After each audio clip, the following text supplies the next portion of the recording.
So, the iconic 1990 Craig Kelly Pro Model Burton Air, Ketchup and Mustard, commonly referred to. One of the most popular, most collectible boards out there, if not the most collectible. Not rare. There's a ton of them out there. So nobody gives them up. So not hard to find, but when you do, you're going to pay a lot for it.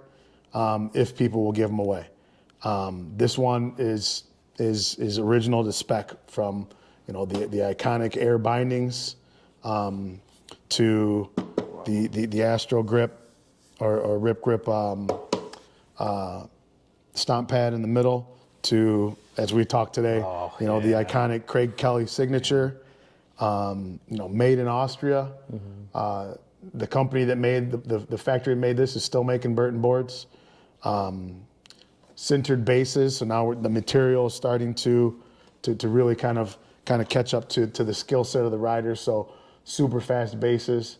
The bindings, when you look now, just these little things like the foam here on the back of the high back. You look at some of these older ones, sometimes it's just hard plastic. The adjustment, the forward lean adjustment on the back of the high back. Nice. The bindings, at a ratchet system here, we still don't have our modern ratchet system. Okay, it was still a ladder, but you had to push it to that limit and then snap it down. It wasn't you hitting the ratchet and with each tooth you could go tighter, looser. With this one, you had to squeeze it in as tight as you could get it, or as loose as you wanted it, and then you would just snap it over. So there was no I see. It was just push it in, snap it over. Got it. Try not to mess with these much because they'll probably disintegrate. Yeah. But pretty heavy board when you think about it. But again, on the bottom, same thing. The iconic Burton graphic with the pink Craig Kelly signature. The air. The broken air logo down in there at the bottom. That's awesome. This one, unique to the rest of the boards I have. You can see it has a tip and tail kind of protector. I'll move it here. So you'll see the metal there, in the tip and the tail, and just a little more protection. But this is the board that Craig Kelly's first pro model with Burton. At the time he was already a world champion on Sims boards. There was all the hype of him coming over to Burton, and initially not being able to ride anything with a Burton graphic on it, and then this thing comes out and it's loud, it's in your face. The colors are bright, the contrast pops. On the bottom, the big Burton on the bottom, the air, his signature in big old letters. Like, here it is. Like, there you go, Snowboard World. There you go, Tom Sims. I'm on Burton. Craig Kelly, pro model, Burton Air, and just an awesome board, and the most probably iconic, one of the most iconic boards out there, because it was the pro model of, arguably the most influential and greatest snowboarder of all time, who unfortunately, passed away in an avalanche in 2003, I believe it was. And that was January 20th, just a few days back. But yeah, just an awesome board. I never thought I would have one of these. Like I said, they're everywhere. They're not rare, but you're gonna pay, and people will ask $600,000, $700,000, $800,000 for this board. It's not worth that because there are so many. But you're just dealing with the fact that it's an iconic board that people don't want to get rid of. And I was real fortunate. A friend of mine who owns a bike shop that was my local shop back in Michigan.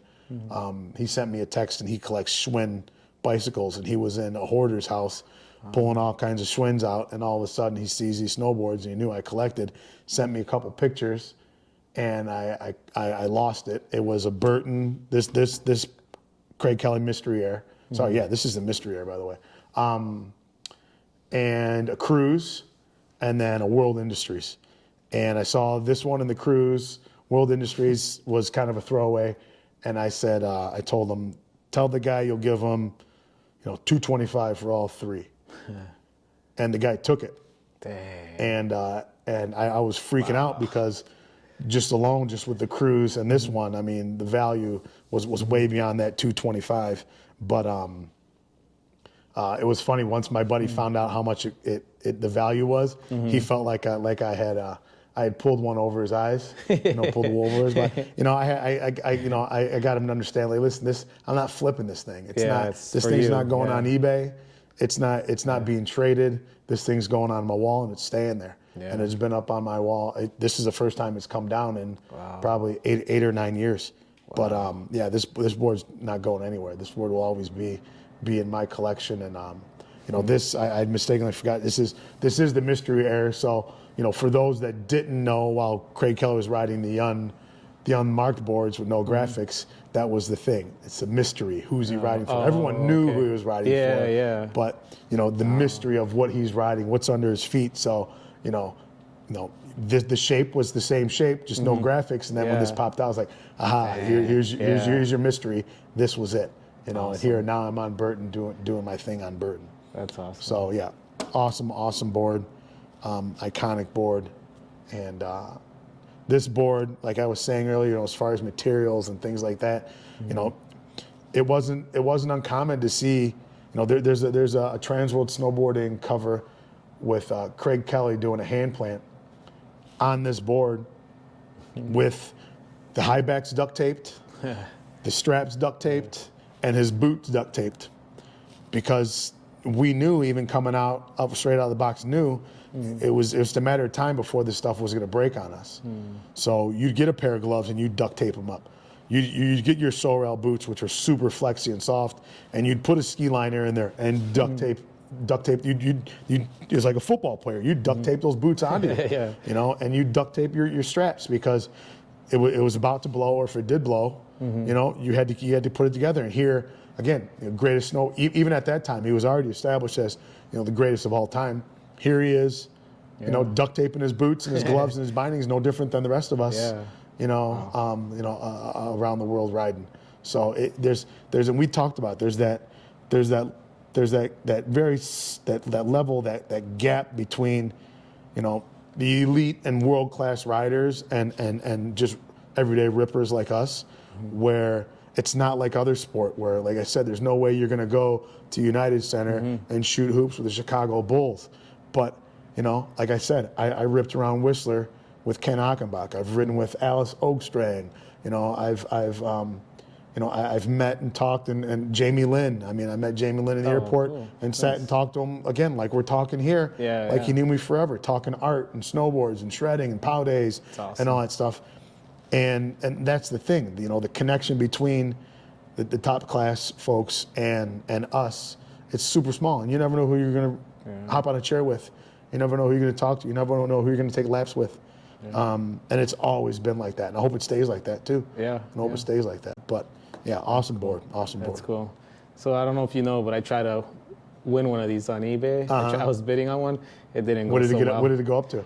I think the guy bought it $950. But the thing is that you, like on these eBay, like these bids, or these auctions, like nobody bids on it until the very last second. And pretty much the person that's gonna try to win it, he knows like the price that he's gonna pay for it, and that's it. Yeah.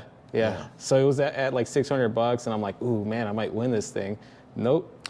Yeah, I would, like I said, when my buddy found this, and he got a little upset, and I was like, it's probably a $250, $300 board, because there's so many of them out there. Okay, the problem is people go on eBay or see a list price, and someone may pay $600 for it. Someone may pay $1,000 for it. I won't. As much as I love this board and wanted this board, I'm not going to pay that much. And I knew sooner or later to come my way. Either I would trade for it, or something would fall in my lap, and this just fell in my lap. And like I told my buddy at the time, I was like, I'll give you. He was upset. I was like, I'll give you an extra $250. Like if it's gonna smooth things over, like, because that's what it's probably worth, at the time. Of course, as years go on, you're gonna the value will go up even more and more. But awesome board. Awesome, man. The 90, 90 Burton Air, Craig Kelly, Mystery Air. I love the bindings, the high Ketchup and Mustard, yeah. And they've reissued those. Yeah, But that's cool. yeah, really cool, cool board. This one is probably the rarest and probably most valuable board I have. Ooh. And this is a 91-92 JoyRide Flowerpot 163. It looks like it has never been ridden. There is not nary a scratch of binding rash on this thing. The iconic JoyRide Flowerpot graphic here. So JoyRide, short-lived as a core snowboard brand. They got bought and sold a bunch of times in the 90s and it started to water down as it just became a catalog brand for some big company.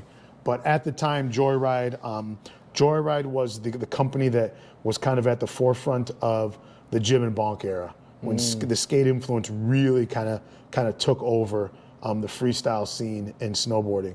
And they've got a lot of, they were able to hook up a lot of iconic young Midwest rippers that set the scene.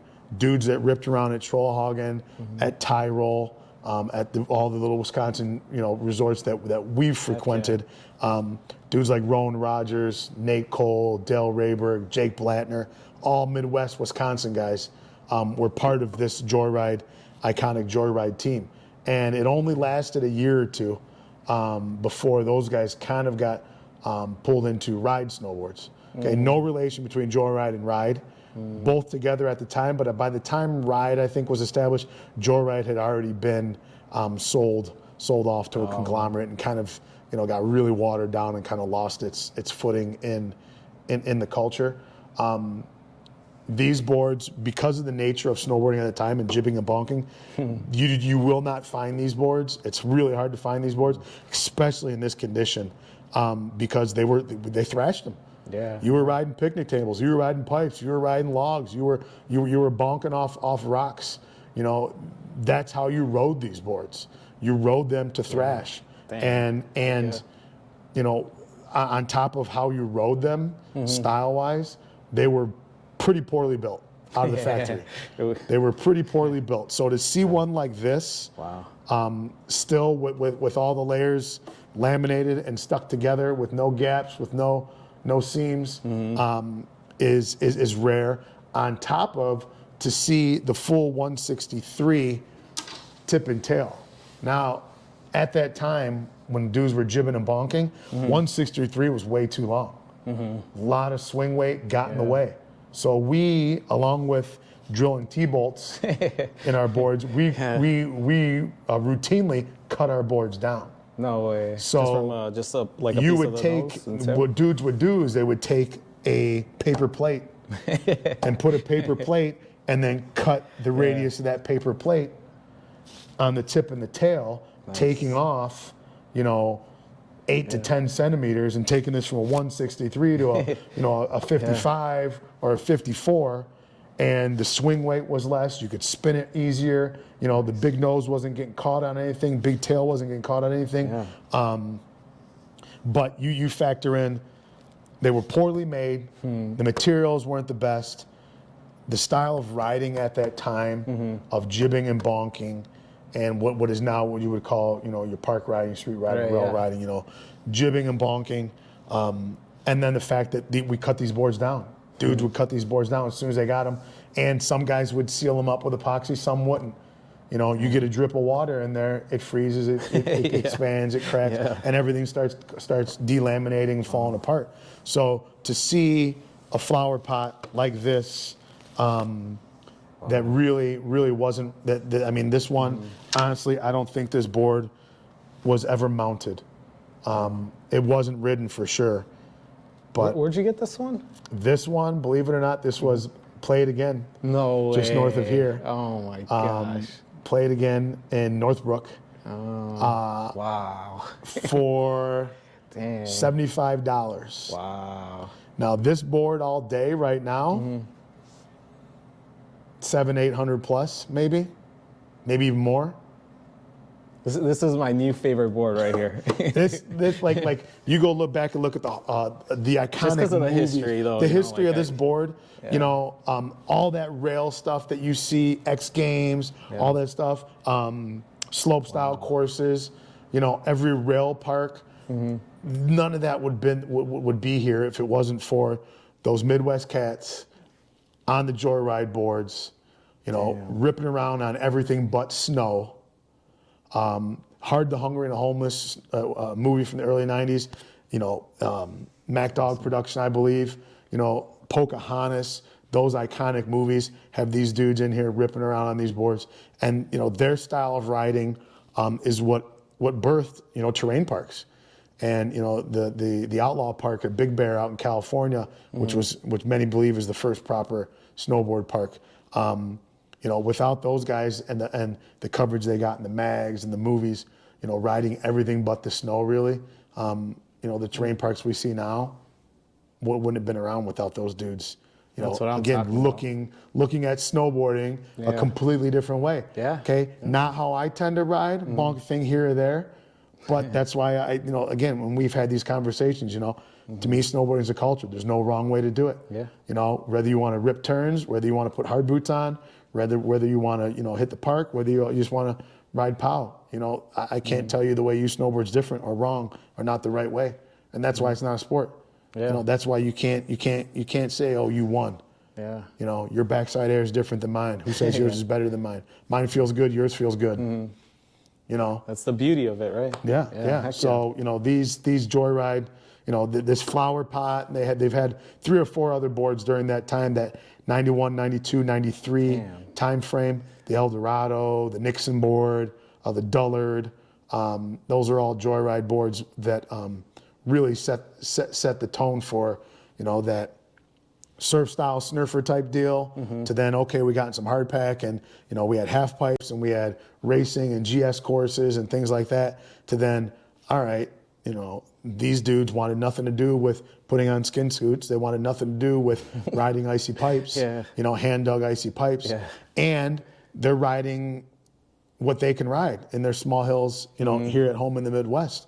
You know, ironically, Tyrol was one of those places that used to run a half pipe in the summer, and they would blow snow right in the middle there, and they would tarp it over. And there's old videos and pics and mags in the middle of June, dudes ripping half pipe. Yeah, I've heard of stuff Tyrol. like that. Yeah. Wow. That's awesome. So they would save that snow as best they could and preserve it in the shadow and the shade, and rip around. And those dudes, you know, they rode pipe and stuff like that, but they weren't competitors. These guys were all about, you know, pushing snowboarding into a different realm that at the time, you know, again, you know, boards were rare. You did everything you could to keep them all in one piece. All of a sudden, now I'm going to start smacking it on things. You know, I don't know about that, but you know, those guys, you know, did some awesome stuff, and a lot of those dudes are still around. I mean, Dale Rayberg is with, I believe, Flo Nidecker still in the industry, and he's out in California, and you know, you can still get a hold of him,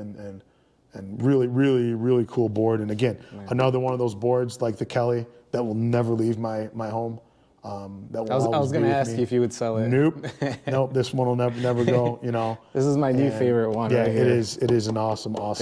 Nice. Yep, the good old JoyRide Flowerpot. JoyRide. And then again, it's these quirky. You know, now we're starting to see the skate influence with graphics and things like that, where, you know, you kind of got these quirky graphics that really has nothing to do with snowboarding. It's not like a big Burton logo that you can see, you know, from the moon. You know, it's a flower pot. You know, now you're getting into that real big skate influence with these boards. So yeah, I like that kind of stuff though. It's cool, man. Yeah, JoyRide Flowerpot. Wow. Yeah. Nice. 1991. Santa Cruz Tau, asymmetrical. So we had this conversation the other day with a guy at Wilmot who asked if one of my boards was asymmetrical because of the shape of the tail. And we got to talking, and he was surprised to find out that, you know, asymmetrical is nothing new. You know, it was being done by Santa Cruz and other companies back in the 90s. And this board, you know, the side cut is different, on each rail, and you would set it up based on whether you were regular and goofy. And if you look here right in between the inserts, if you're regular, you'd set it up here. If you're goofy, you'd set it up here. So a twin board. Okay, so now I think the JoyRide's the first. Well, it's twin in shape, but not twin in. It's not true twin. Okay, this is the first board of mine here that is a true twin board, because it is made to be ridden with this as the nose. If you were a goofy rider and this is the tail, or if I was a regular, this as a nose, that is the tail. Iconic board, iconic brand. At the time, the notched nose there was really unique. This board ridden by Chris Roach, Mike Rankwitz, Steve Graham, all iconic dudes, all iconic, video parts and magazine, coverage on these boards. Interesting thing about Santa Cruz, this had nothing to do with Santa Cruz skateboards. Really? At the time, this was a Swiss. This is a Swiss-owned company, I believe, that owned the imaging, the rights, the name to Santa Cruz. So these were made in Europe. And if you look, it's like DNR Sportsman Ltd. Artwork by Patty, shaped and produced by DNR Sports System. I'm pretty sure like these were the boards that were based out of the Switzerland company, Switzerland brand. So they had nothing to do with Santa Cruz skateboards.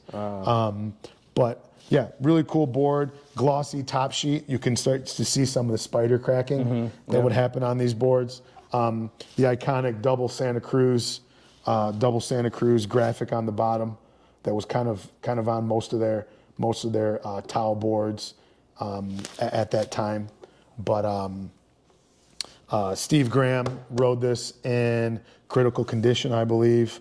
At that time, dudes were sponsored by handshakes and beers. So you would see guys ride sometimes 2 or 3 different boards, in a season from different companies.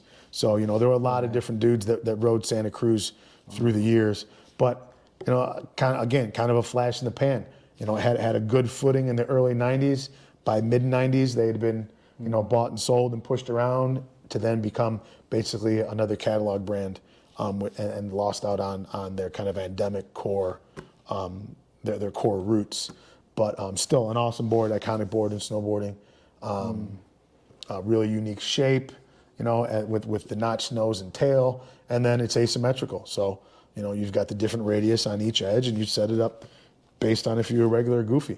And again, another different insert pattern compared. I mean, we've seen probably 10 different insert patterns, and this is at the time where the fact that you couldn't move.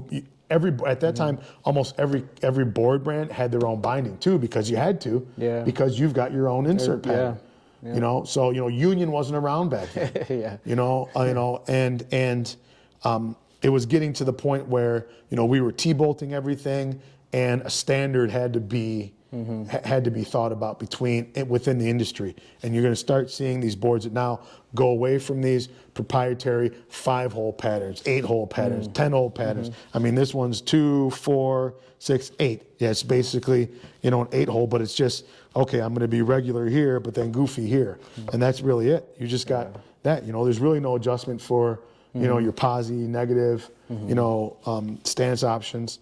And it becomes an issue within the industry kind of around this time, where it's like, all right, we got to do something standard that we can all use. And the thing with these setups, like you'll hear stories of dudes that rode early Sims boards that all you could do is ride it regular.